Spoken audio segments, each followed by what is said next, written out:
Welcome to The Growth Kit, a podcast where science and actionable advice intersect to help you live a better life.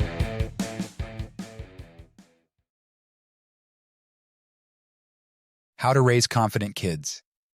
The greatest glory in living lies not in never falling, but in rising every time we fall. Nelson Mandela. Raising confident children goes beyond shielding them from failure. It involves actively encouraging it. The negative connotation associated with failure, often ingrained through societal norms, can hinder personal and intellectual growth. Viewing failure as a teachable moment and guiding children through the process, however, can foster resilience, problem-solving skills, and, ultimately, self-confidence. Today I'll explore practical strategies for instilling confidence in children by embracing failure, addressing fears, linking praise to effort, emphasizing their significance, providing autonomy, and nurturing problem-solving skills. 1. Go beyond letting them fail. Encourage it. Failure has a negative connotation that is partially due to school when our skills are quantified and compared to our peers. Failure, however, is not only something to be avoided, it's an important stepping stone to success. Everyone you look up to has failed tremendously on their path to greatness. Failure is a skill that's ingrained in us, but then taught out of us. Fortunately, babies are too young to realize the stigmatization of failure, or else they would stop getting up after falling 17 times an hour in their attempt to walk. The fear of failure puts children in a paradoxical situation. When they fear failure, they avoid taking risks, thinking that by avoiding challenges, they can evade failure. This reluctance to try new things, however, hampers both their personal and intellectual development. It confines them to a comfort zone where they stick to familiar territory, avoiding uncharted paths. In the long run, this limits their potential, hinders growth and resilience, and undermines the development of self-confidence. The key to fostering confidence in our children is to change our perspective on failure. When a child experiences failure, it's an opportunity for a teachable moment. Discuss what went wrong and what can be learned from the experience. Encourage them to ask questions, analyze the situation, and come up with solutions. This doesn't mean they need to fail a test, smile when they lose, or intentionally have a fight with a friend. It means that they need to recognize the emotions that accompany this moment and reappraise them. Learn that they're evolutionarily purposeful and not to be neglected. This not only boosts their problem-solving skills, but also teaches them that failure is a natural part of life's journey. Encourage failure, make moments of failure teachable moments, and follow in Edison's sentiment. I have not failed. I've just found 10,000 ways that won't work. 2. Teach them that it's okay to be scared. When we think confident, we often think that the opposite is being brave and lacking fear. Paradoxically, confident kids have a healthy relationship with fear. Our job as parents is to teach kids that it's okay to be scared.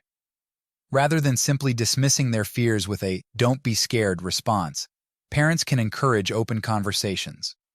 When a child expresses fear, ask them to describe what they're feeling, delving into specifics like the sensations they experience, such as butterflies or tingling.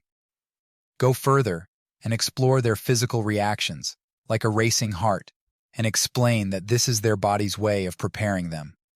These discussions help kids understand and manage their emotions, building emotional intelligence and resilience.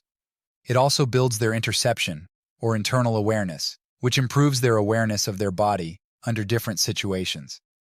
Confidence isn't about being fearless. It's about knowing it's okay to be scared and having the tools to overcome fear with courage and grace. By fostering these conversations, parents not only nurture their children's confidence, but also equip them to face life's challenges with a strong sense of emotional self-awareness and the ability to navigate fear effectively. 3. Link praise to effort, not outcome. In the quest to raise confident children, it's crucial to link praise to effort, not just outcomes.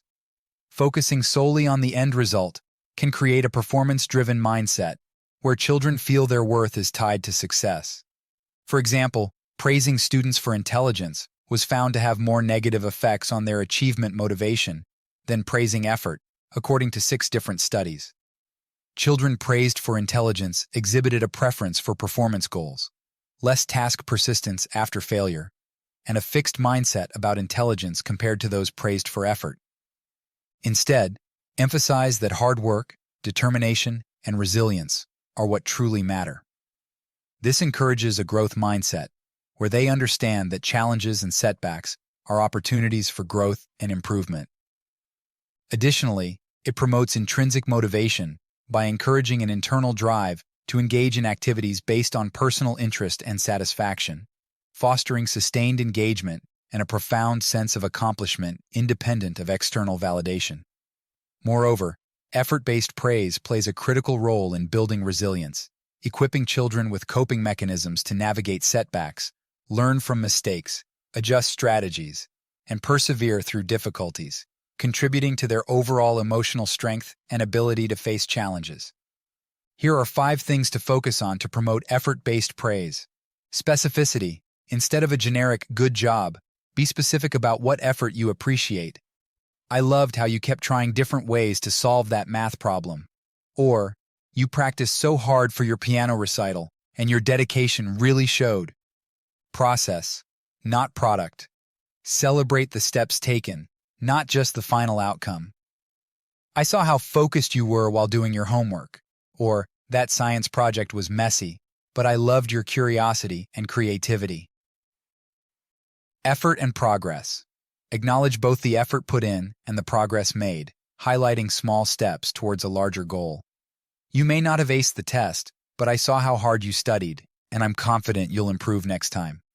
Intrinsic value. Shift the focus from external rewards to the inherent value of the effort itself. "I'm so proud of you for tackling that challenging task, even though it wasn't easy."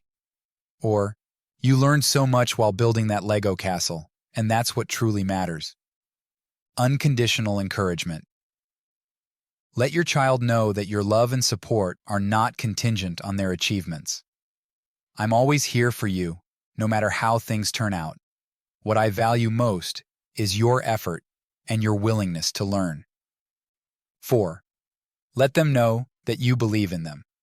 It's also important to show them your unwavering belief in them daily. This extends from small, everyday tasks like setting the dinner table to more significant life challenges. When they witness your faith in their abilities, it bolsters their self-confidence and reminds them that they have you in their corner. While you might think, "They already know I've got their back," we humans tend to be terrible predictors about what others are thinking, a cognitive bias known as the false consensus effect. The frequency of these affirmations is critical and plays a part in forming their own inner dialogue for those times when they need to face challenges without you there. Here are some ways to do this. Tell them you love them, you're proud of them, you're there for them. Be specific with these reminders. For example, "Hey bud, that was really cool when you..." fill in the blank. Don't limit these situations to times when they're doing something you approve of, such as doing well in a sport or bringing their dinner plate over from the dinner table. Do it intermittently and spontaneously. This pattern avoids a predictable pattern, which diminishes the impact of the reminder. 5. Make them feel like they matter. One of the most important parts of raising confident kids may be in making them feel like they matter. Mattering, in essence, is the feeling of being valued, significant, and important. Research suggests that mattering is intricately linked to resilience. The Suicide Prevention Hotline has long recognized this and uses the hashtag #YouMatter in their campaigns. Children, in particular, require a profound sense of mattering. It's not enough for them to feel valued. They must also witness tangible results of this mattering in their lives. 2 critical steps to achieve this are minimizing criticism and prioritizing affection. When criticism is reduced, children feel less judged and more accepted, fostering their sense of mattering. Prioritizing affection, on the other hand, nurtures a feeling of being cherished, further reinforcing their belief that they truly matter. Research has shown that it takes 3 positive interactions to counteract the effects of 1 negative interaction, underscoring the significance of a positive and supportive environment. Equally important, when this universal need to matter remains unmet, it becomes a predictor of psychological stress. The self-determination theory developed by psychologists Edward Deci and Richard Ryan provides a framework to understand the importance of mattering in the context of raising confident kids. According to this theory, individuals have three innate psychological needs: autonomy, competence, and relatedness.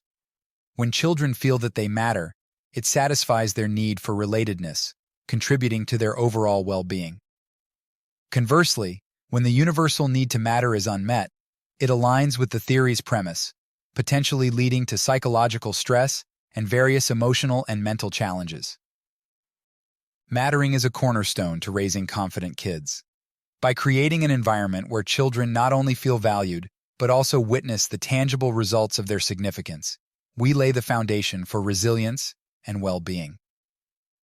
6. Give them opportunities for autonomy. An essential aspect of raising confident children is providing them with opportunities for autonomy. This means encouraging them to make choices and decisions independently within age-appropriate boundaries. Offering these opportunities on a daily basis allows kids to develop a sense of self-reliance, competence, and personal responsibility. Here are some ways to do that. Start with routines. Anything that they participate in on a daily basis is a great place to start. Examples include picking out their own clothes, brushing their teeth, and helping with cooking dinner. Let them pick when to go to bed, encouraging them to set an alarm to wake up. Let them make their own lunch. Have them help you find things in the grocery store. Let them pick the family activity on the weekend. This can be simply picking the park to planning the entire day down to the hour. Ask them for their input. What time should we leave? What should we have for dinner tomorrow? What are your thoughts on how I handled that? Practice acomedido. I first learned of acomedido from the book Hunt, Gather, Parent. The author writes that acomedido is not just doing a chore or task because someone told you to, it's knowing which kind of help is appropriate at a particular moment because you're paying attention. It's important to strike a balance between guidance and independence, ensuring that the level of autonomy granted aligns with their age, maturity, and capabilities. This approach not only fosters self-assurance, but also helps children develop problem-solving skills and a sense of ownership over their actions, all of which are crucial components of confidence building. 7. Teach problem-solving skills. Teaching effective problem-solving skills not only empowers children to face challenges with confidence, but it equips them with valuable tools for navigating life. The brain of a child is highly malleable and capable of forming new neural connections, especially when engaged in problem-solving activities and experiential learning. These neurological adaptations contribute to the development of crucial cognitive skills and resilience, laying a foundation for future success and adaptability. Here are some ways to do that. Ask them what they would do. When they ask for a solution to the problem, ask them to provide you with one first. Get them to think independently, but continue to allow them to ask for help and collaborate on ideas. Instead of just asking for ideas and then doing yours, use their ideas, regardless of how bizarre they are. Allow natural consequences to take place. Let them fail, let them learn from it, and let them be okay with not getting it right the first time. Be comfortable saying, "I don't know. Let's find out." This approach fosters ownership of their decision, the willingness to try something new or different, and it grants the opportunity to put themselves out there, all critical aspects of leadership, resilience, and confidence. 8. Establish secure attachment. Mounting evidence has helped to establish that one of the most significant factors influencing confidence and resilience is the presence of secure attachment with a stable and reliable parent. Secure attachment is the strong, positive emotional bond that develops between a child and their primary caregiver, typically in the early years of life. It sounds like a fundamental concept, yet research suggests that only around 66% of the U.S. is securely attached. Securely attached children exhibit clear behavioral indicators of a strong emotional connection with their caregivers. When separated, they express visible distress and seek comfort upon reunion, showing positive behavior. Despite finding some solace in others' presence, They distinctly prefer their parents over strangers. Parents of securely attached children engage actively, respond promptly, and demonstrate heightened overall responsiveness compared to those with insecurely attached children. Numerous studies have demonstrated the connection between secure attachment and positive child development. For instance, a meta-analysis by Van Eisendorn et al. Found that secure attachment in infancy is associated with higher levels of self-esteem, emotional stability, and social competence in later childhood. Similarly, a study by Thompson et al. Revealed that children with secure attachments demonstrated greater resilience in the face of academic challenges. The long-term impact of secure attachment extends into adulthood, fostering individuals who form lasting, trusting relationships, possess good self-esteem, openly share feelings, and actively seek social support. Here are key practices to promoting secure attachment. Be responsive. Pay attention to your child's cues and respond promptly to their needs, whether it's for physical comfort, emotional support, or playful interaction. Be available. Make time for your child, both for planned activities and spontaneous moments of connection. Ensure they feel your presence and know you're there for them. Be empathetic. Validate your child's feelings, even if you don't always agree with them. Help them understand and express their emotions in a healthy way. Set clear boundaries and expectations. Provide consistent guidance and support while allowing your child room for exploration and independence. Practice positive communication. Talk to your child openly and honestly, actively listening to their thoughts and feelings. Building a secure attachment is a journey, not a destination. Practice these skills consistently to promote confidence and resilience. Takeaway: fostering confidence in children involves embracing failure as a teachable moment, encouraging open discussions about fears, praising effort over outcomes, and making them feel valued. Offering opportunities for autonomy and teaching effective problem-solving skills empower them to navigate challenges, setting the foundation for resilience and future success. Additionally, establishing a secure attachment through responsiveness, availability, empathy, clear boundaries, and positive communication contributes significantly to their confidence and well-being. Confidence is not about shielding children from difficulties, but guiding them through experiences that promote growth and resilience. Thanks for tuning into the Growth Kit podcast. If you enjoyed this episode, please subscribe and leave a review. You can check out my website at mindbodydad.com and subscribe for more weekly insights sent to your inbox. You can also follow me on Instagram and Twitter at mindbodydad.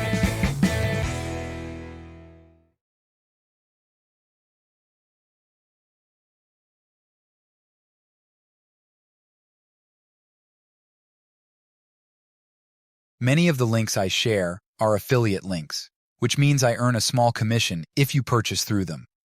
This doesn't affect the price you pay, but it helps support the podcast. In some cases, I may even be able to provide unique discounts for you. I only recommend products and resources that I genuinely believe in and use myself. My top priority is to provide practical ways to help you live better, and I wouldn't link to anything that doesn't align with that goal. Thanks for your support.